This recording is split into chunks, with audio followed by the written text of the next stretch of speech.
¿Sabes por qué a veces usamos ojalá con presente de subjuntivo, como ojalá llueva, y a veces lo utilizamos con imperfecto de subjuntivo, como ojalá lloviera? Estoy segura de que en algún momento has tenido esta duda, o tal vez aún la tienes. Pues incluso si tienes un nivel avanzado, es posible que todavía cometas alguno de los errores que te voy a contar hoy. Hoy en mi sección Español directo al grano vamos a hablar de ojalá. Primero vamos a dividir la pantalla para que lo veas más claramente. Algunos estudiantes piensan que ojalá tuviera se refiere al pasado y que ojalá tenga se refiere al presente o al futuro. Pero no es así. Bueno, una parte sí es así, porque sí es cierto que ojalá tenga, ojalá vaya, ojalá haga, ojalá llueva, puede referirse al presente y al futuro, pero también ojalá tuviera. No te preocupes, vamos a aclararlo.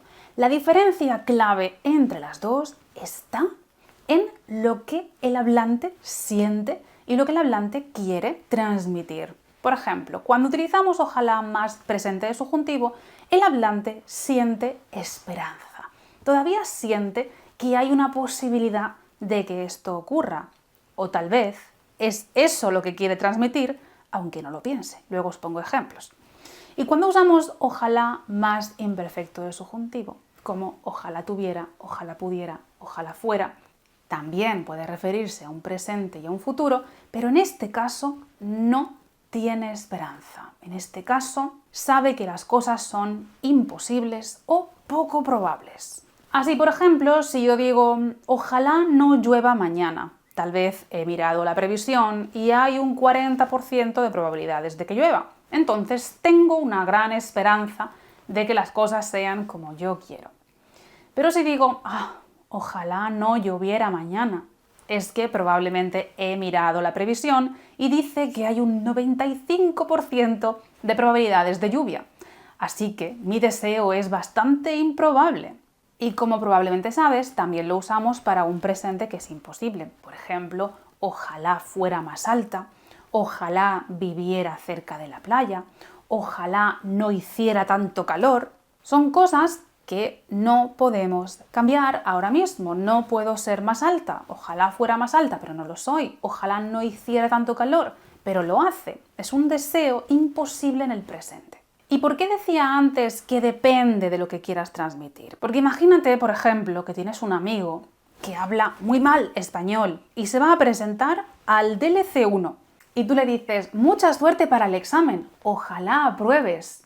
Claro, tú por dentro sabes que no tienes muchas esperanzas de que apruebe, porque sabes que no ha estudiado casi, que no ha hecho pruebas de examen, que no habla muy bien. Entonces tú no tienes esperanza, pero a él no le puedes comunicar eso. Serías muy mal amigo si le dijeras mucha suerte, ojalá aprobaras el examen. Así que tendrás que decirle ojalá apruebes, ojalá saques muy buena nota, ojalá el examen sea muy fácil para ti. Y entonces, ¿qué pasa con el pasado? ¿Cómo expreso deseos en el pasado? Pues eso tendremos que verlo en otro capítulo, pero sí te puedo decir que no con imperfecto de subjuntivo, sino que lo correcto será utilizar el pluscuamperfecto. ¡Ay, ojalá hubiera estudiado más! Ojalá ella me hubiera contado lo que sentía.